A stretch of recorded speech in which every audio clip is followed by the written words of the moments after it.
Hey, it's Lara here again with your weekly astrology forecast. So this one is for February 17th to the 23rd, 2021. Thanks for being here. It's a big day in the astrology. There is a major astrological event happening today that you may have already heard of. You may have heard me talking about it or other astrologers, and that is that Saturn in Aquarius and Uranus in Taurus are making the first of three exact squares. So they are coming into this 90-degree angle in the sky, and this is significant. So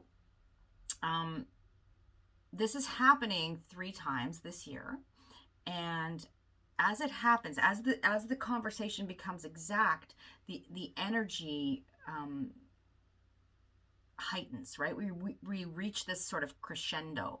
So this is the background hum of all of 2021. You heard me maybe mention this before. You know, this is the defining signature, the Saturn-Uranus Square. It's the defining signature of 2021. And it's the background hum, right? But at points in the year, three particular points in the year, it will reach this crescendo. And, you know, so the energy waxes towards that crescendo, and then it wanes, and then, you know, so on and so forth over the course of the year. So it's in our awareness, but it will have these points where it really is highlighted. And today happens to be one of those days. Now, when you're talking about any kind of astrological event, particularly when we're talking about the slower moving planets, which Saturn and Uranus are, particularly Uranus, but they are slower moving planets, and so you know, it's not like this happens in a moment in time. Like today is February 17th, and Uranus and Saturn are squaring off, and then that's that. That's not the way it works. So we feel and experience the energy, you know, leading up to it, sometimes even more so than the actual event. I find this particularly with myself personally, and I know some other folks that do as well. You know, if you use the moon cycles as a baseline, it's like I will feel the lead up to the full moon in particular, but also the new moon, or the lead up to any major planetary event like the Saturn-Uranus square, for example, more intensely before, like in the lead up, right? So I'll feel the lead up more intensely, and then when the event actually happens, it's almost like a release valve. And so, you know, that kind of depends on the person, I think. But I think if you're kind of tuned into these things, then that can be the way that you experience it. So, nevertheless, though, we're at this exact point where Saturn in Aquarius at 7 degrees is in an exact 90-degree angle to Uranus and Taurus at 7 degrees. So that happens again June 14th and December 24th. And then in October of 2022, they get close again, but not exact. So we're going to talk quite a bit about this in this video, and I'm going to take you through the signs, of course, through each sign, and speak to where this is happening for you, because it is something to have your awareness on over the course of this year. And as I always have been doing in the last several videos, I'm going to give you some questions that you can consider, you know, when you're thinking about this and how this is impacting you personally. So we're going to talk more about that Saturn square Uranus, and then there's a few other events that are happening this week that I'd be remiss if I didn't mention to you as well. And so we're going to touch on those. But before I get there, I always like to mention where the moon is at, right? So the moon, as I'm recording this today, is in Taurus. And I've had to start a few times now. So forgive me if I'm repeating myself because I forget what I said at the beginning of what take. So anyway, moon in Taurus, you know, we like to kind of be in our comfort zone when the moon is in Taurus, but Taurus is a fixed earth energy, so we can feel particularly grounded when the moon is in Taurus. Now, this sort of depends, you know, it depends on your own personal astrological makeup and whether or not you you enjoy a moon in Taurus or any other sign, right? People tend to kind of have their preferences depending on what resonates with you and your particular, you know, kind of blueprint. But in general, the moon in Taurus is a time where we like the comforts. It's a good time for nurturing our physical body in some way, you know, in a sort of gentle, earthy way, feeding it some good food, for example. It's a good time to take a look at our resources, maybe, um, you know, and do some work on that. So when we're talking about the moon and where she's at in the sky, you know, she changes signs about every 2.5 days. It's really helpful to pay attention to that.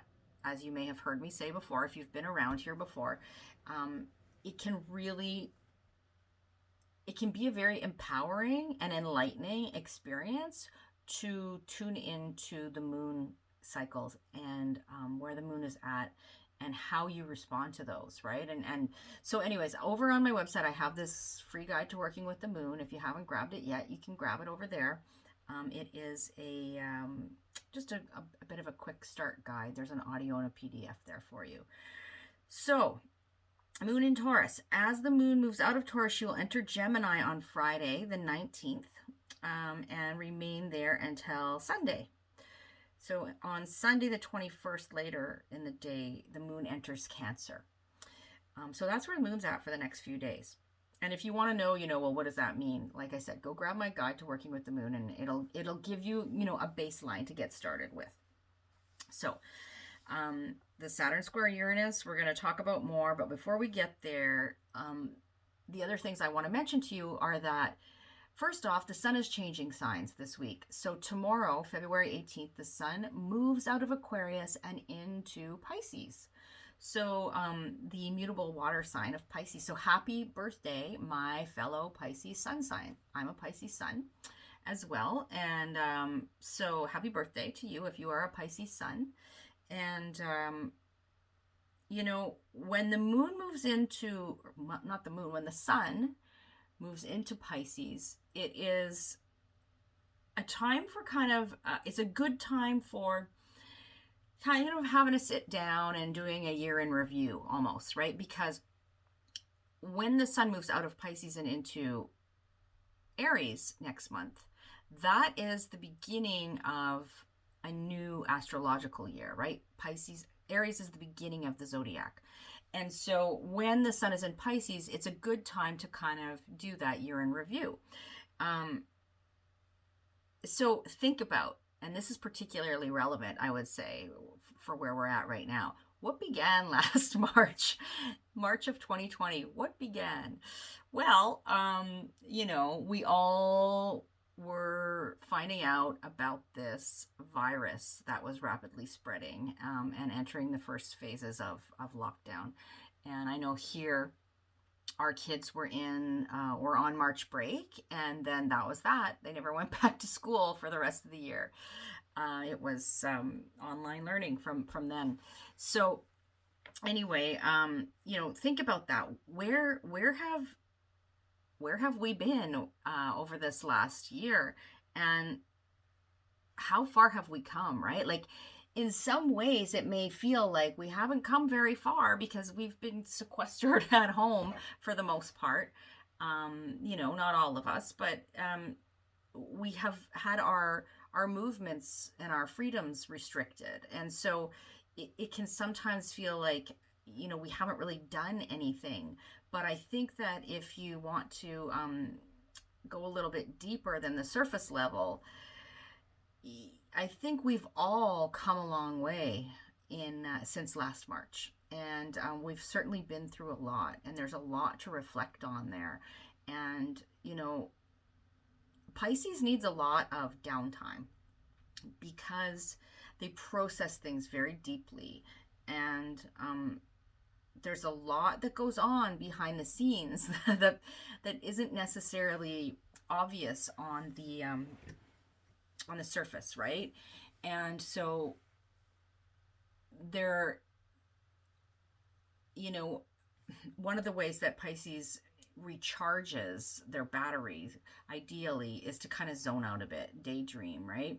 That sort of thing. And really spend some time in contemplation. And it's a good opportunity for all of us to do that while the sun is in Pisces over the course of the next month. And I'm going to talk a little bit more about this piece as well when I get closer to going through the signs. And I'm going to give you a, where is the sun? What house is the sun moving through for you? As well as talking about the Saturn-Uranus square. And I'm going to give you a series of questions to contemplate. So in a little bit. So anyways, that's the sun in Pisces, just briefly. We also have, so that's tomorrow. And then on Friday, the 19th, we have, I mentioned to you the moon will be entering Gemini, but we also have Venus, who is also in Aquarius, along with all those other planets. I'll show you the chart shortly. And Mars, who's also in Taurus with Uranus, they are squaring off. So Venus and Mars are in this tense conversation on the 19th of February. And that, because Venus and Mars move more quickly than Saturn and Uranus, not as quickly as the moon, not as quickly as Mercury, but more quickly than Saturn and Uranus, they, this conversation is more brief, right, than the Saturn-Uranus conversation. So this is more of, a few days where it's kind of like we may be feeling this tension between the Venus principle. So that is, that sort of feminine principle. When I say feminine, I'm not talking about gender. That concept of yin, of receptivity, of, Venus is that which we are attracted to or that we magnetize towards us. That what we're drawn to. It's the pleasure principle. It is speaks to our relationships, beauty, aesthetic, resources. These are all Venus things. And then Mars is that more masculine yang energy, right? The go out and get it. What drives us, our passions, our instincts. It is our assertion and our aggression kind of thing. And so, pardon me, when those two energies are squaring off, there can be some tension in our relationships, some tension with our resources, some tension in, give and take kind of things, right? So, but one really, I think, useful way to approach this energy is to, it's good for breaking bad habits in those areas, in relationships, in terms of how we handle our resources, that sort of thing. It's good for getting out of a rut. But it is kind of like this tension that needs to be worked through. So that's going on on February 19th. That's at 22 degrees of Aquarius and Taurus. And then we have Mercury stationing direct on the 20th. So that's on Saturday.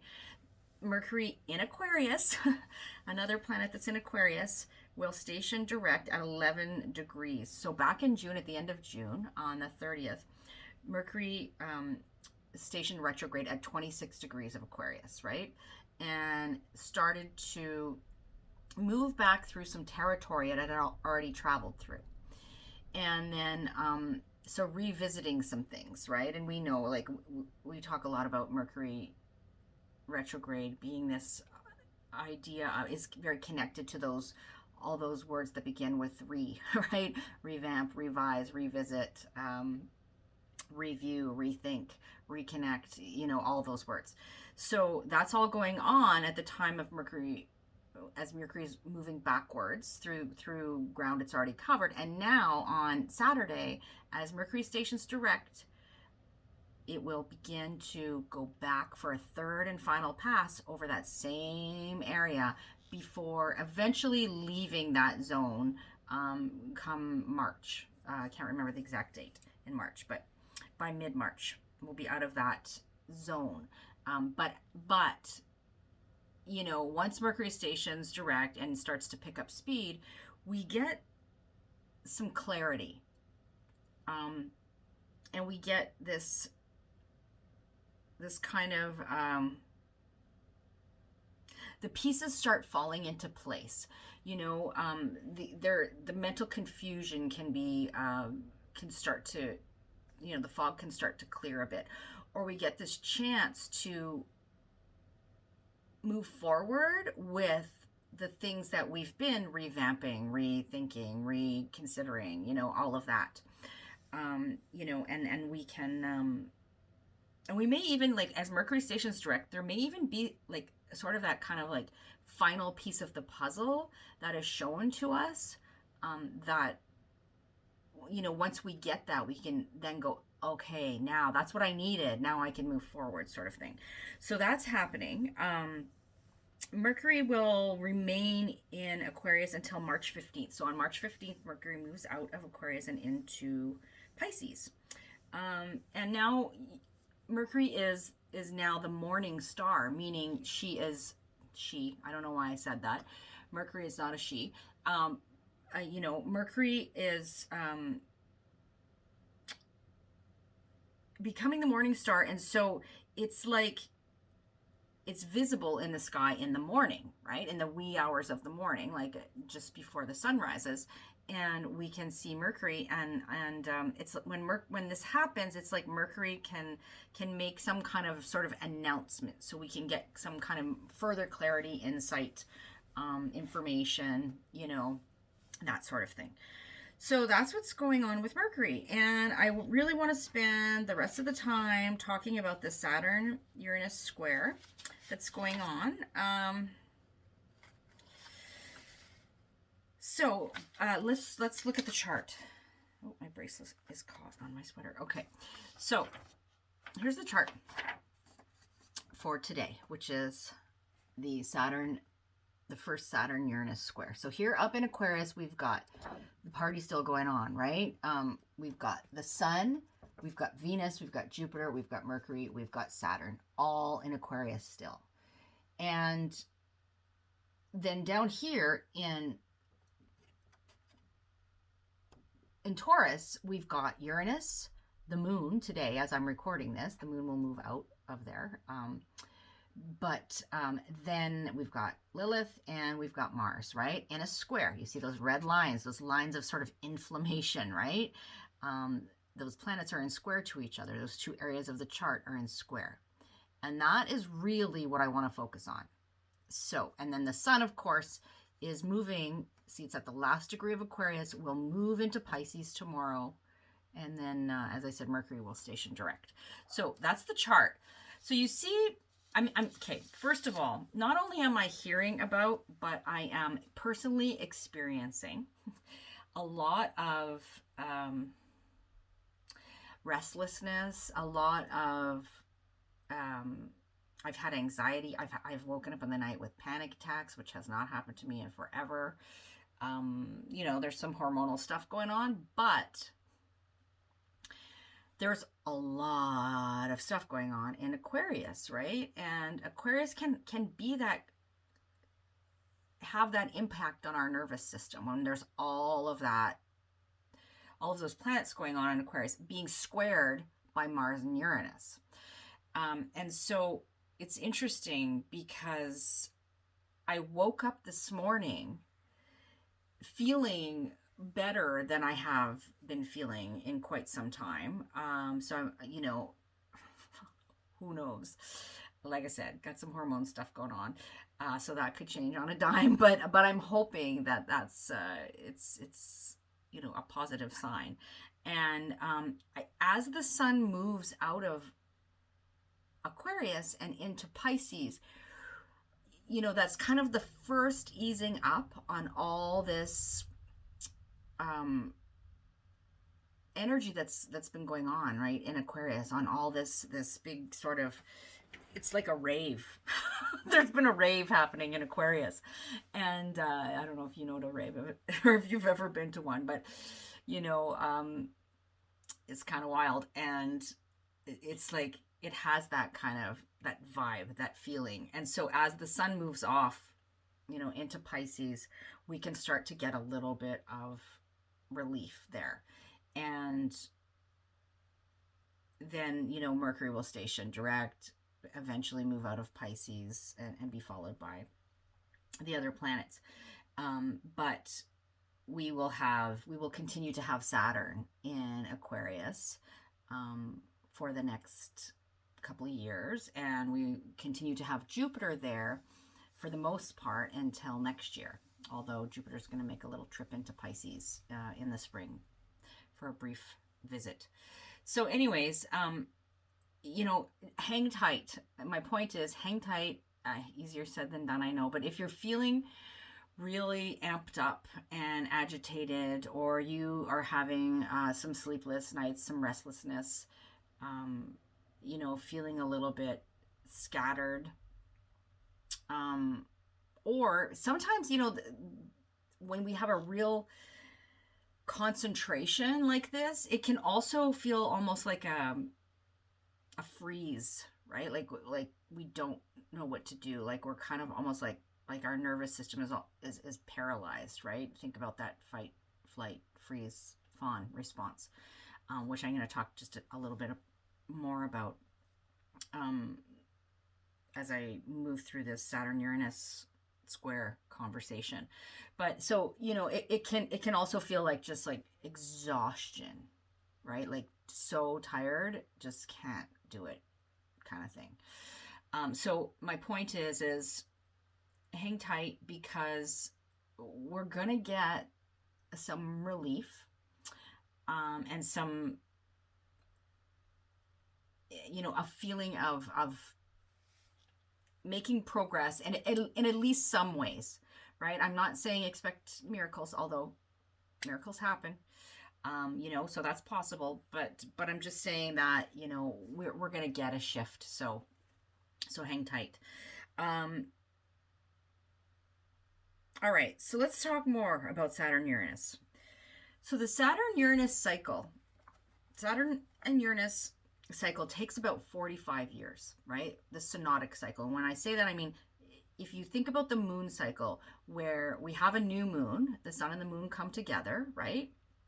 And then the moon starts to move away from the sun, and you have that, first quarter square when the sun and the moon are square to each other. And then the moon opposes the sun, and we have the full moon phase.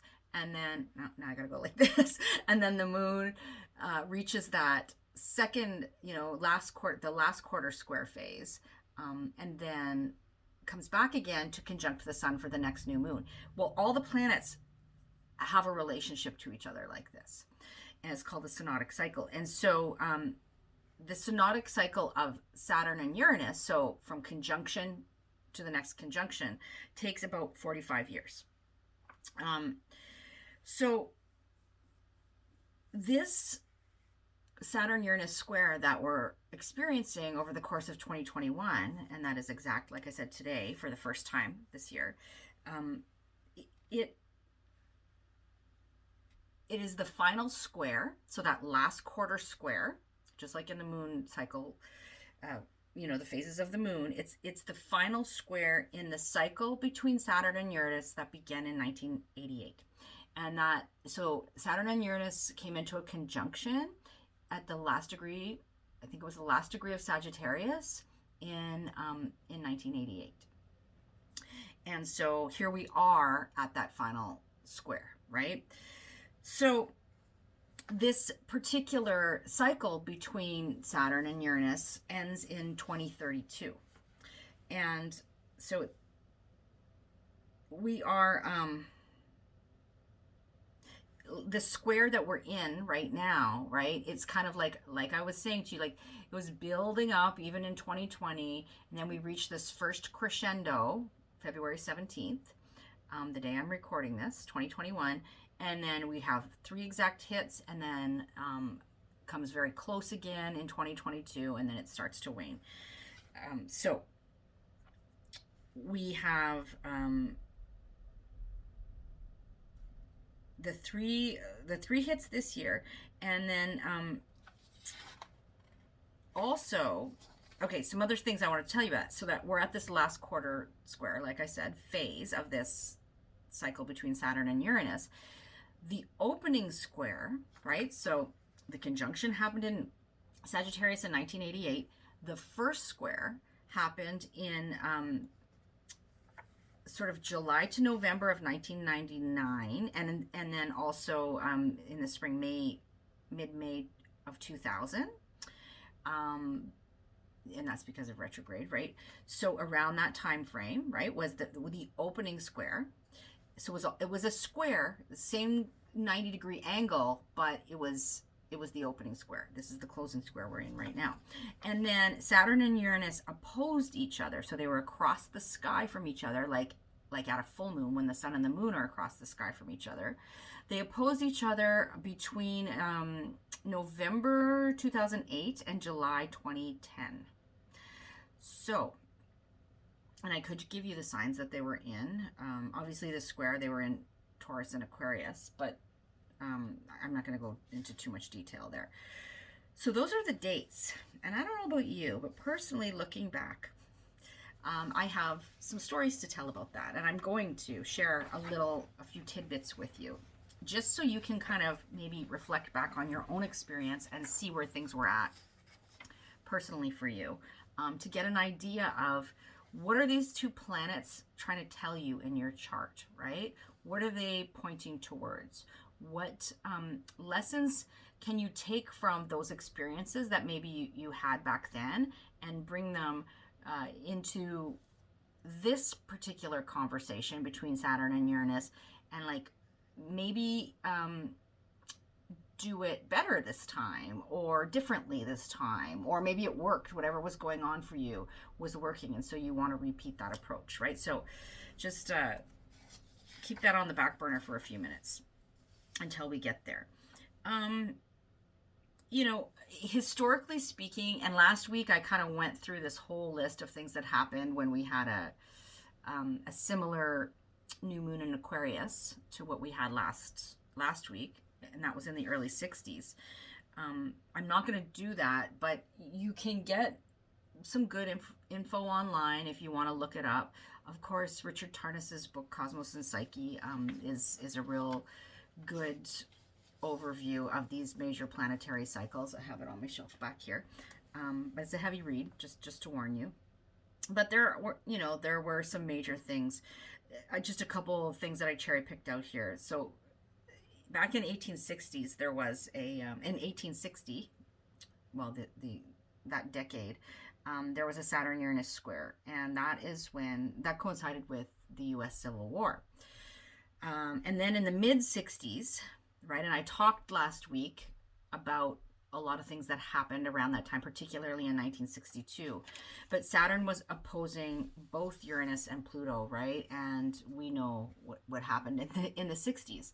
So it's pretty significant energy. And I don't want to freak you out. Like I just said, that this square in the 1860s coincided with the U.S. Civil War. Now, like I'm not saying that means that's going to happen, but I think it's important because I think to reflect back, because history can teach us some things about maybe what we don't want to do moving forward, right? And we can see that there are tensions going on, all over the world, but particularly, the U.S. It seems to be a situation that most people are aware of. And despite the fact that there's been a change in leadership, there's still some things to work out there, right? So I just wanted to give you those kind of tidbits. And I want to talk more about these energies in conversation with each other in this way. So I posted something yesterday on social media, on Facebook and Instagram, and it was a quote by a woman named Tokopa Turner, who you may or may not have heard of, but she wrote a book that I really, really like, called Belonging. I've referred to it before. But this quote, I'm going to give it to you now because it's relevant. We are experiencing a shattering of the collective self. It helps to remember that we will be reconstituted on the other side. And it's like, when I read that, I was like, yeah, that really, really speaks to where we're at. It's very reflective of where we're at, and it is very reflective of this Saturn-Uranus process that we're in. So the sign of Aquarius, where all of this planetary energy is that I just showed you on the chart, right? And where we had the great conjunction between Jupiter and Saturn earlier, well, on the solstice in December, is ruled by both Saturn and Uranus. Now, in traditional astrology, people will say, no, Uranus does not rule Aquarius. Saturn is the sole ruler of Aquarius. And because back in the day, before we had telescopes, we could only certain planets were visible with the naked eye. And so Uranus hadn't been discovered. So Saturn was the ruler of Aquarius, and it still is. But then when we discovered Uranus, astrologers started to see these connections between Uranus and Aquarius. And so Uranus was assigned as the modern ruler of Aquarius. And so, I think that this is really interesting because part of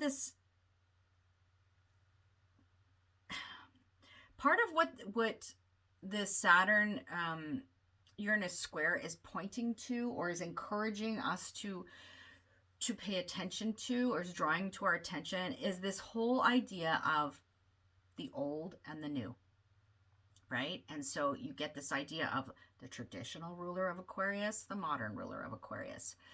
And I am somebody who is really of the mind that there is value in both of those things, and that there is a place for both, right? For both traditional methods and also modern methods. And how can we kind of use the best of both of those, right? And that's the whole idea here. That's what Saturn in Aquarius square Uranus and Taurus is trying to get us to do. So there's this paradox of old and new going on, and there's this Uranian urge to break free from the past, right? To liberate ourselves in some way, to break free of existing structures, to kind of like, just like burn it all down and start over almost, right? As Uranian, kind of like the lightning strike that comes and just, burns down the forest kind of thing. And so that's the Uranian piece. But then there's this Saturnian, need for tradition and for form and function and some kind of order and a reverence for the way things were, and where we've been, kind of thing. Because if we forget about that, we don't take those lessons forward with us, right? So there's this whole tug of war going on between the past and the future. And the key, like I was saying, is to figure out how to compromise, how to keep what's useful, what's helpful, what's lasting, right? The Saturn piece, and also the Taurus piece, which is interesting because Uranus is in Taurus. And how can we keep that and build on it? It's like, I love me a good analogy. It is like refurbishing an old piece of furniture, almost. It's like some things that came to mind. It's like retrofitting an old house, right? Rather than kind of knocking it down and starting over again. And there's something really remarkably, really remarkable, really sort of unique when we blend the old and the new together, right? It can be very sort of eclectic. And when we do that with respect and with care and with vision, and those are all Saturn, Uranus words that I'm using, Taurus, Aquarius words that I'm using. And it's about the blending of those energies in a way that works for everyone. No easy task, right? No easy task. What I think is interesting is that at the exact time that Saturn and Uranus are coming together in this square, not coming together, they're squaring off. We also have the moon in Taurus, which is in an exact conjunction with Uranus, right? So the moon comes over that 7 degree point, and at that point, you know, can really kind of highlight something for us. So obviously the moon moves through every sign once a month, right? But not at the same time as this exact square is happening. And so that's what's unique about it. And so there's this sense of kind of engaging the people, in a sense. The moon in mundane astrology represents the people, right? So that's us, all of us, the people, rather than the sort of rulership or the leaders. Or on a more personal level, it can be this eruption or release of like pent up emotion.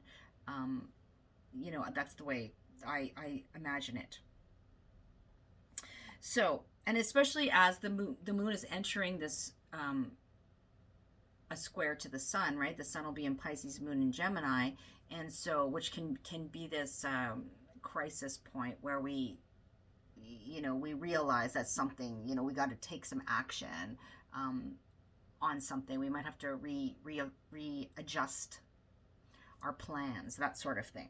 So that's interesting that that's happening today.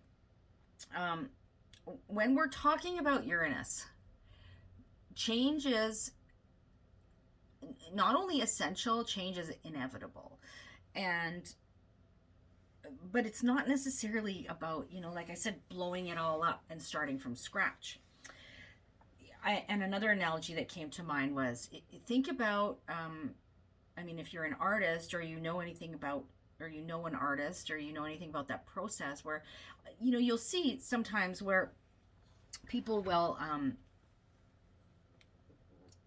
they'll do a painting, and then they will, for whatever reason, maybe they decide they don't like it, will just paint over it and start again, paint over the canvas. But that original painting is still there underneath, and the canvas is still serving a purpose, right? So they didn't light the old canvas on fire and start from scratch with a new canvas, right? Because that would be wasteful and not necessary. So it's that's one analogy. Another analogy I can think of is, to use the analogy of retrofitting an old house again. You've probably heard the phrase, when a house has good bones, right? Like, it may not be aesthetically pleasing. Like, say if you've ever been hunting for a house or an apartment, and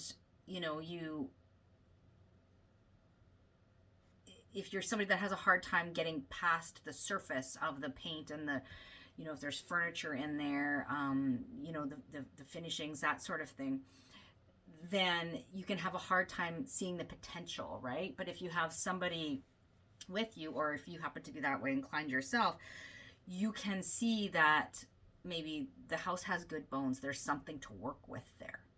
And so that's kind of this interplay between Saturn and Uranus, right? We can take the existing structure and we can improve upon it. We may have to knock down a wall here or there, strip some wallpaper. We might even have to reinforce some beams, we might put an addition on, something like that. But we don't have to bulldoze the whole thing down and start again. So a little bit more about Uranus. Uranus wants liberation and freedom and change. So we can be craving all of these things, or parts of, if we're talking about the collective parts of society, certain factions can be craving these things, or we can be craving this within ourselves in some way. And then we have Saturn to contend with, right? And Saturn can fear change.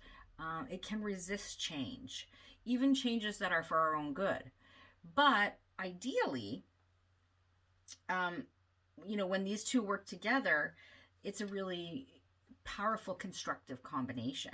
So we can recognize, there's a need for change, right? But we go about it in a more sort of measured approach, right? That's the Saturn piece, a more mature, more sustainable approach. And if change happens that we didn't anticipate, which can often be the case when Uranus is involved, instead of a knee jerk reaction, our best approach is to say, okay, well, I wasn't necessarily expecting that, and maybe I don't like it very much, but maybe whatever this thing is that's happened has opened my eyes to where things do need to change. How can I see the value in this? Can I see how, maybe this particular event has exposed some chinks in the armor, so to speak, right? And maybe it's tuning us in, this change, even if it's an unwelcome change at first. How can it be maybe tuning us into things that need updating, that need reviving, that need to be innovated, for the betterment of all. Because remember, we're talking about Aquarius here, right? The sign of the collective. So, and on that note, it's also about asking ourselves, can we recognize that we are part of the all? We are all connected, and that ultimately when we do what's best for everyone, we are doing what's best for ourselves in the long run, even though it might not feel like it at the time. And that's not to say that we become martyrs, right? That can be a lesson that Pisces teaches us. That's being a martyr is not helpful to anyone, even though we can feel very, virtuous and stuff when we are completely sacrificing ourselves for other people. That's not the point I'm trying to make. I'm making the point that we are all connected, and that ultimately what we do in service to the collective also helps ourselves. So, and what we do for ourselves with, not in a selfish way, but in a truly self-respecting, self-loving way, is also good for the collective. Not in a narcissistic, I'm the only person that matters way. That's not what I'm talking about. So, square aspects, right? This 90-degree angle. These are conversations of tension, but they can also be very dynamic, right? So they can, when we work through a square, we can accomplish a lot, but it's how we work through it. That's the thing. But they can have us, particularly when we're talking about a square between Saturn and Uranus, it can have this feeling of being backed into a corner sort of thing, with no place to go, right? And so we can have a knee-jerk reaction. We can panic, and we can maybe do something that we later regret. So, and having said that, there are those situations where an instinctual reaction is necessary and warranted for our, survival kind of thing. Like, even if it might cause some minor damage, but it avoids the major damage, right? So, like, I don't know, if somebody's, you push somebody out of the way of a moving vehicle, and maybe they twist their ankle, or they face plant into the pavement, and they get some scratches and bruises, but they're still alive, right? So yeah, like, sometimes our instinctual response is the right, definitely the right one. But sometimes when we feel like we're backed into a corner with no place to go, and that's not really actually true, we can panic, right? And so we can have this knee-jerk reaction. So in those circumstances, it's more productive, and it's more in everyone's best interest to respond, right, to those sort of feelings of agitation, or anxiety, or whatever pressure, with a more measured approach. And if we have to blow off some steam, doing it in healthy ways is obviously recommended, right? But it's like, we need to take action with Saturn square Uranus. We need to take action with any square. Something's got to give. but we don't want to end up making a bigger mess, you know, than we already have, because we're trying to escape from the current situation. And band-aid solutions are rarely the answer, right, when we're talking about this kind of thing. So having said all that, and before I go through some questions for you to ponder and through each sign, I just want to give you a little, you know, personal reflection here on how these conversations between Saturn and Uranus have played out in my own life, without going too far into it. But so back in 1999 and early 2000, right, when we had that opening square of Saturn and Uranus, to make a really long story short, I was in a master's program, a graduate program that I ended up in sort of by, I won't say it wasn't by accident. It was because I had done a degree in anthropology. I had previously done a degree in political science, and then I did a second degree in anthropology, and I wanted to do some graduate studies, but we didn't have a master's program at the school here. And you know, I mean, I was married. We had planted down roots already here, and you know, my family was here and all of that, and so it wasn't really an option for me to leave. And I wanted to do some graduate program. And so, to make a long story short, I ended up in this multidisciplinary program, which anthropology students weren't technically supposed to be allowed into. It was a program that involved psychology, sociology, and kinesiology. It was called Human Development, Masters in Human Development. And it was a unique program here that we had, and that no longer exists anymore. But anyways, my point is, I had a professor that I worked well with, yada, yada, yada. So I ended up in this program. And it wasn't a perfect fit. You know, it was okay, but it wasn't a perfect fit. It's not really what I wanted to be doing. And I ended up doing this thesis project that really honestly made me feel like I was dying a slow, painful death. And the title of I'll just give you the title of this was, as I recall, The Reliability and Validity of a Food Frequency Questionnaire in the Northeastern Ontario Men's Health Study. So I was working at the local cancer treatment center with an epidemiologist there at the time, who was a lovely woman and very, very brilliant. But it just wasn't my thing, right? And so, but I was, you know, plugging along, and I was doing okay, and I had pretty good marks and all of that. But it was, the program was, you know, the sort of the leadership in terms of direction for the students was not great.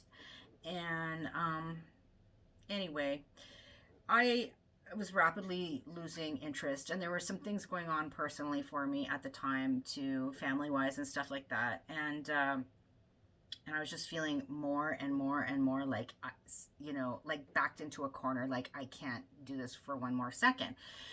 And then I had finished all my courses. So I did all the courses, got good marks, and I was at the point where I was in the process of completing my thesis, and I was going to defend my thesis. And that was the last step, right? And that was back in the day when, you know, computers were fairly new to me. And I lost my thesis. Computer crashed, lost my thesis, had no backup. And basically I just had a meltdown.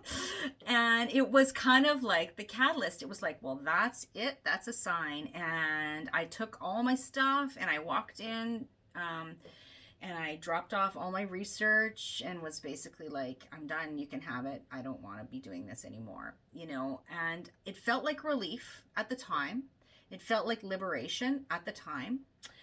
We had also just bought a new house. And, you know, after that, I was self-employed for a while with a friend. Anyways, I'm giving you my whole life history. But my point is, I felt backed into a corner and I had a knee-jerk reaction. And I made a decision that I eventually regretted, because it's like I cannot technically say, even though I finished all the coursework and I wrote the thesis, I didn't defend it. And so I technically, I cannot put those letters, not that that's the be all end all, beside my name, but it's shitty when you did the work and you can't really reap the reward, in a sense, right? And so I think often about what would have happened, but then I think about what would have happened, and I don't know that I would want to be, in a place like, I think about where I might have ended up had I completed that, and maybe in a situation that I didn't want to be in. I don't know, right? Hindsight's 2020. But my point is, that was a Saturn-Uranus square. That was the opening square of this Saturn-Uranus cycle. So think back for yourself. What was going on for you around that time? Were you forced to make any decisions? Did you have knee-jerk reactions to things? Did crises come up that you had to deal with? Did life-altering changes happen? Whether by of your own accord, or because other things outside your control happened that you had to respond to. And think about, what would you do differently if that had happened again, right? If that happens again, if that's sort of a same situation. Okay. And I feel like I'm rambling a lot here, and I'm sorry, and I know this video is going to be long again. But just one more brief thing. Then again, when Saturn and Uranus opposed each other, so they were in opposite signs between November 2008 and July 2010. And I really will make this very long story short. I had a major health crisis, and I ended up I was a teacher at the time because I had gone to teacher's college, and I ended up off work for a year. And then I eventually I decided to leave teaching. And that was another situation where I felt very, very backed into a corner at the time. And so I left my teaching career after about 10 years doing it full time, in the spring of 2011, and began a new job anyways, and then was at that for almost 4 years before I also quit that, and I'm self-employed, right? So anyway, that was another situation where I look back on and I go, I don't know, was that a knee-jerk reaction? How might things have been differently if I had approached things in a different way? I don't think that had that not been the point when I left teaching, I'm sure it would have come. But my point is, I'm saying that there were these themes that played out when Saturn and Uranus were in hard aspect to each other in the past for me, and is, I'm sure, likely the case in your own personal life if you think about that.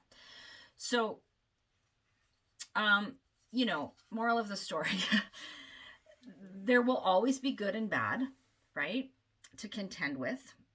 One cannot really exist without the other. Like, at the same time as I was, quitting my master's, we had bought our first house, and lots of good things were happening too. But, there was this major tension in my life in that area.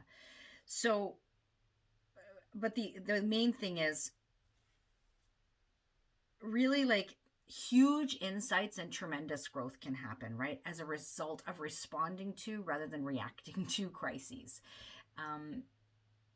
So, and I also think it's important to note that we're always going to get another chance, right? These things happen in cycles. And so, take heart as far as that goes. So I've been doing a lot of contemplating about what moves to take, and being more Saturnian, well, of course, as I'm older too, right? Being more Saturnian in my approach to a feeling of, because I'm having those feelings and some about some things, and I'm thinking though this time about how can I approach this in a way that's not burning it all down and starting over again. So that's a big old ramble for you. I'm going to give you some questions now to ponder before I go through each sign. And I want you to keep in mind, this is a general forecast, of course. So, there's things going on in each of your individual charts that I can't know unless I see it for myself. But as a general rule, these things will speak to everyone. These questions that I'm going to give you are relevant, right? And then you filter them through the lens of where is this happening in my own chart. So first off, we've got the sun moving into Pisces. And so the sun, our motivation, right? How we shine out in the world, is moving into the sign of Pisces. So how do I want to shine, or what do I want to be seen for or recognized for, or what motivates me in relation specifically to the Pisces house in my chart? So whatever house Pisces occupies for you, right? And those themes, which I'm going to get to in a minute. Okay, second question under that heading. How can leaning into the higher octave qualities of Pisces, so compassion, empathy, creativity, spirituality, how can leaning into those things, those qualities, help me make the most of my life right now, particularly around the themes that encompass the Pisces house in my chart, right? So those are a couple questions for Sun into Pisces. Mercury direct in Aquarius. What am I getting clarity on right now, right? And this is, remember, Mercury stationing on Saturday, so after Saturday kind of thing. What am I getting clarity on right now? What information, insights, what reveals have come to my attention over the last few weeks, or as a result of maybe some annoyances or mistakes or errors or miscommunications, or mental confusion that's transpired over the last few weeks, right? Particularly as these things relate to the themes, the Aquarian house, right, in your chart. And that's also where Saturn and a bunch of other planets are, right? And then second question under that heading, Mercury direct in Aquarius. How can I begin to move forward with renewed clarity in these life areas? And then when we're talking about Saturn in Aquarius, square Uranus and Taurus, these questions pertain to the whole of the year, the whole of the rest of the year, right? So here's some questions for you to consider. How can I use what I already know or what I already have to create something new? Can I update my life in some way without burning it all down and starting from scratch? What is still valuable and helpful from what I like to call the before times? And I think I got that from my friend Kim Fauner, that I can take forward into my future, and what is truly outdated or no longer helpful or just weighing me down or keeping me stuck that needs to be let go of or left in the past. And of course, the specifics of that are going to differ depending on the life areas this is hitting for you. All right, next question under that heading. How can I retrofit or revitalize my life in a specific area, right? So again, where is that hitting for you? Career, relationships, home, creative projects, health, finances, resources, that kind of thing. It all depends. Next question.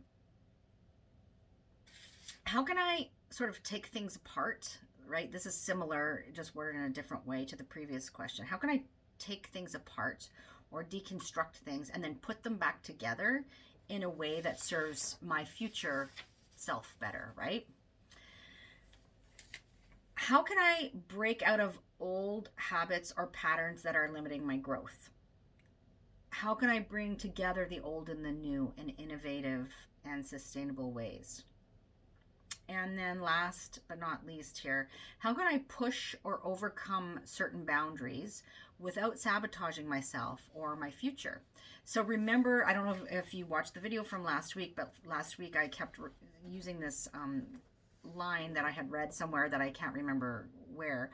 There's a fine line between rebellion and self-sabotage, right? So keep that in mind. All right, having said all of that, I'm going to take you through, I'm going to try to do this quickly. Each sign, I'm going to tell you what house the sun is moving through for you while the sun is in Pisces for the next month, starting tomorrow on the 18th of February.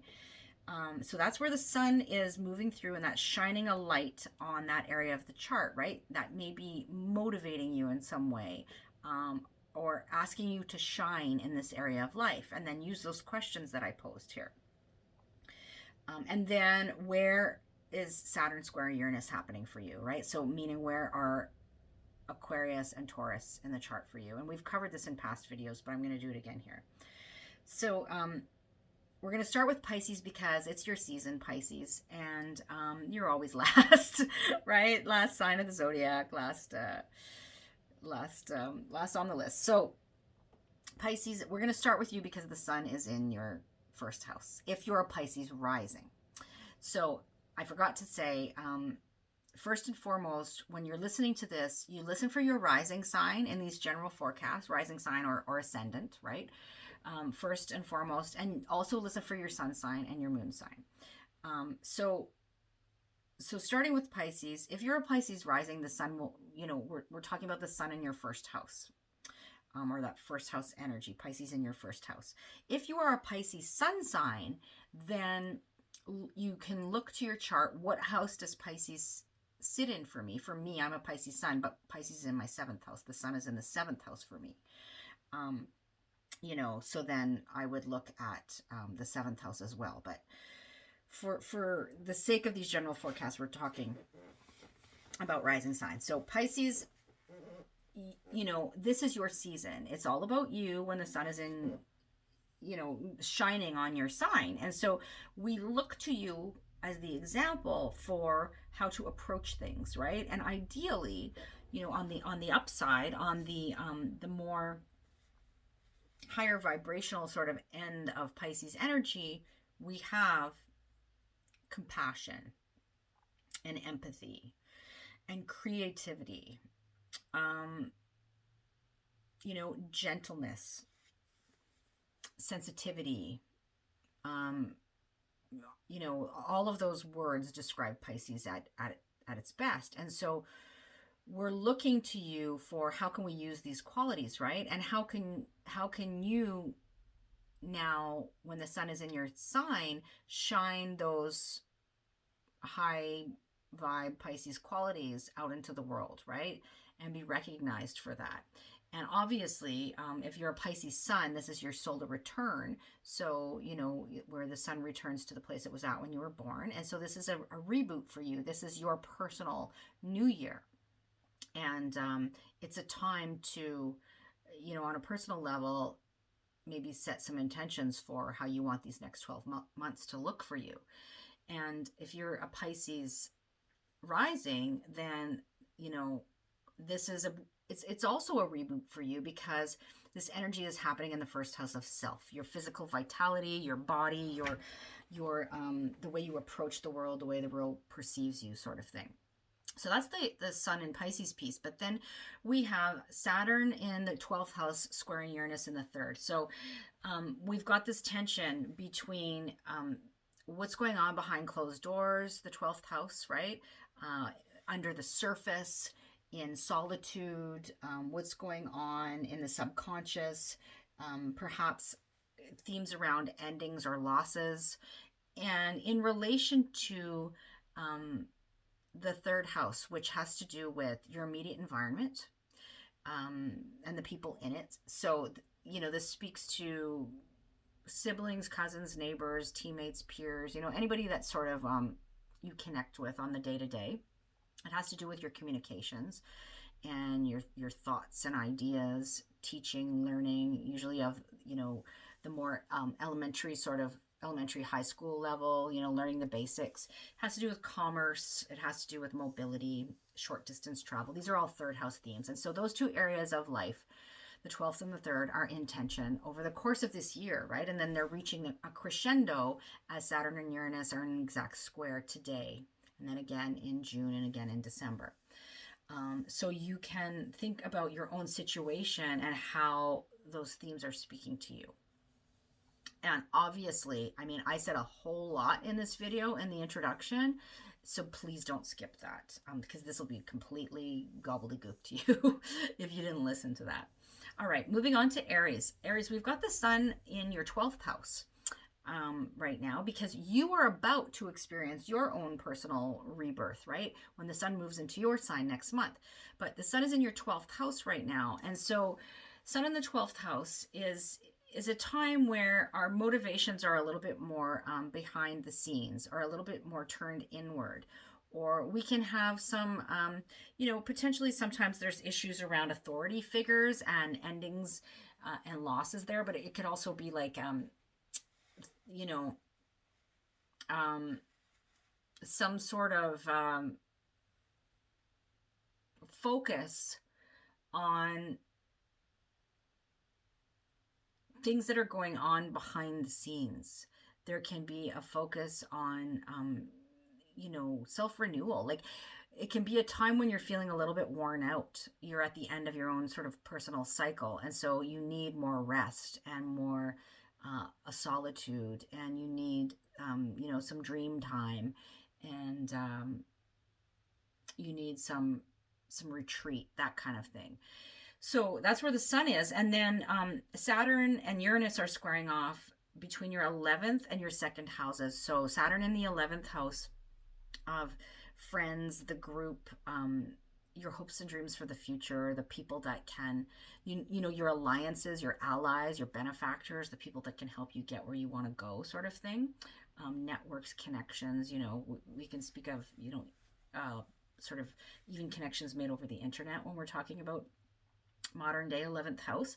And then that's squaring off with your house that has to do with your own personal resources. So your money, your time, your energy, your value, like what you place value on, and your sense of self-worth. So those areas of the chart are in tension for you over the course of 2021. And it's a matter of how can you work through this, right? Based on everything that I said in the intro, this whole idea of like not necessarily burning it all down and starting over, but how you can blend the old and the new in some way, how you can retrofit your life, right? In some way, with regards to those areas.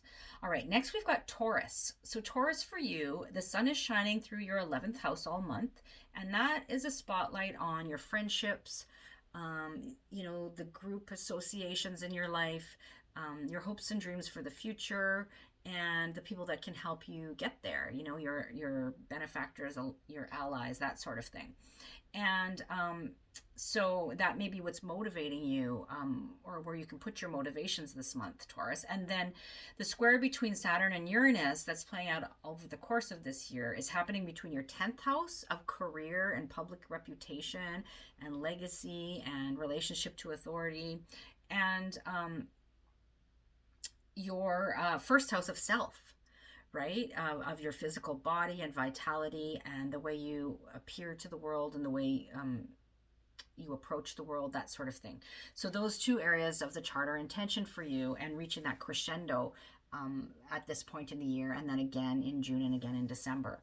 So, thinking about how can you blend the old and the new in those areas of life? How can you take the tried and true and innovate, between those two areas. So that's for you, Taurus. Next, we've got Gemini, where the sun is shining through your 10th house all month. Well, it's in Pisces. And for you, Gemini, that's the sun shining in a very public part of the chart. So, there could be a bit of a spotlight on you publicly in some way. There's a spotlight on your career, potentially, on your public reputation, on your ambitions, on your relationship to authority, or you as an authority, on potentially on solar figures in some way.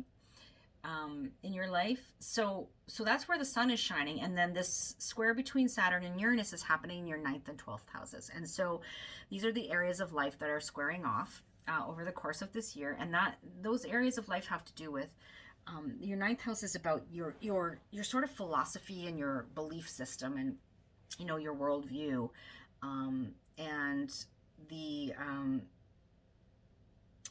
sort of wisdom traditions and that kind of thing. And it's very much about higher education, higher learning.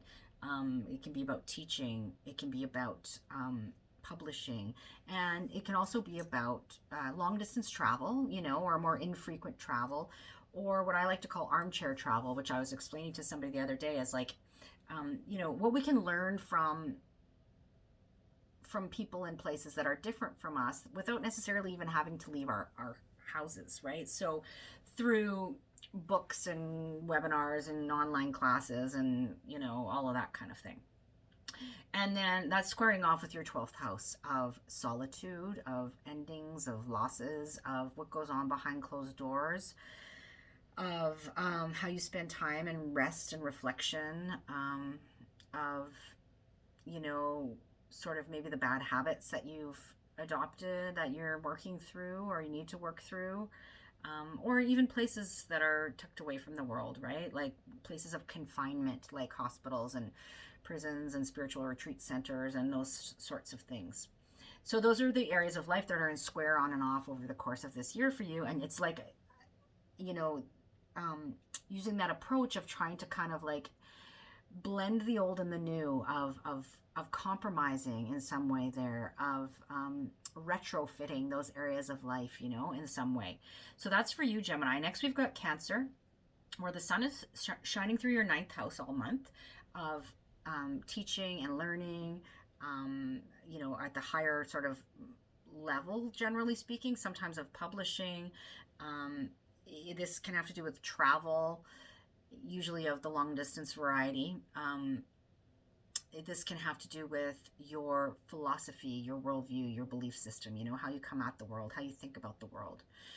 And so that's where the sun is shining, shining its light this month, maybe motivating you in that area in some way. And then we've got that square between Saturn and Uranus happening between your 8th and your 11th houses. So other people's resources is the 8th house, issues around mortality, issues around, the deep psyche, issues around transformation. That's very 8th house. And then squaring off with the 11th house of groups, associations, friends, networks, and the people that can help you get where you're going, right? Your hopes and dreams for the future and your alliances, that sort of thing. And so those are the areas of life that are in tension with you for you over the course of the year. And the idea is to try to work with those so as not to necessarily throw the baby out with the bathwater, so to speak, right? It's this whole idea of how can I take what I already know and have and innovate. All right, so that's for you, Cancer. Next, we've got Leo. Leo, the sun is shining through your 8th house all month while it's in Pisces. And so this is a spotlight on and maybe some motivation in terms of your shared resources. So the resources you shared with others, this can be things like taxes, insurance, wills, debt, mortgages, that sort of thing.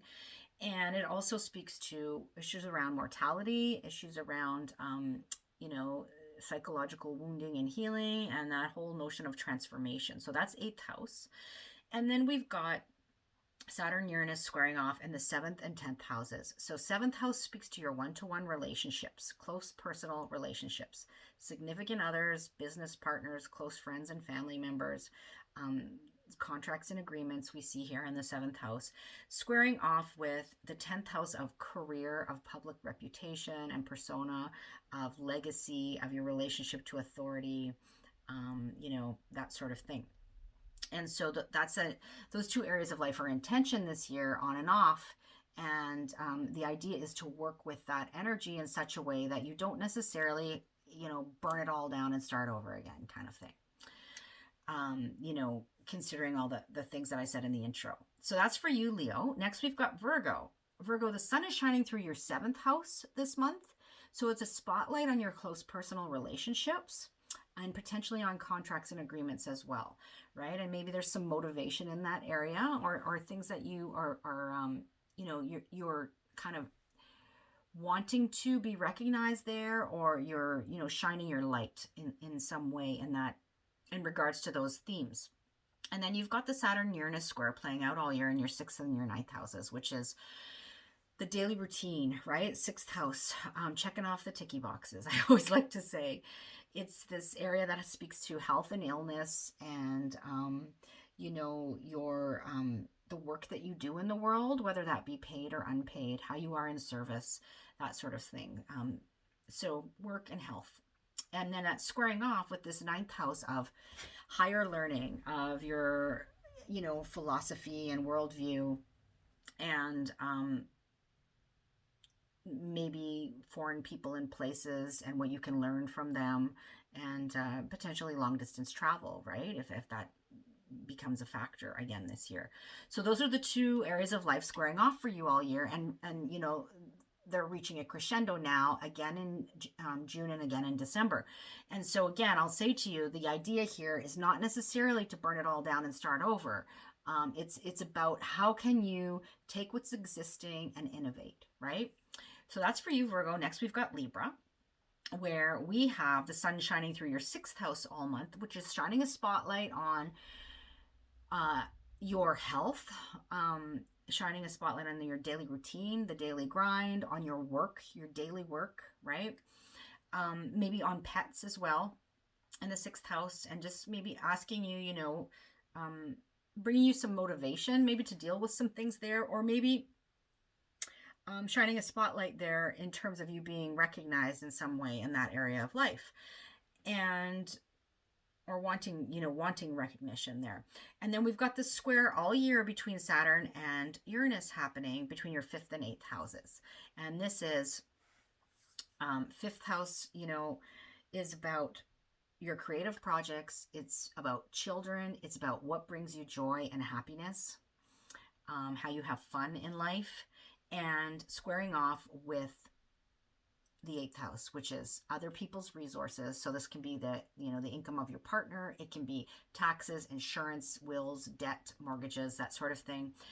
It also speaks to issues around mortality, psychological wounding and healing, that idea of transformation. Those two areas of your chart are in tension over the course of this year, reaching a crescendo at 3 different points. And, it's like you're being asked to work with this energy in such a way that you can, take what's working, not necessarily throw out all the old, take what's working for you, leave the rest, and then use that to innovate and make things better, right? And get creative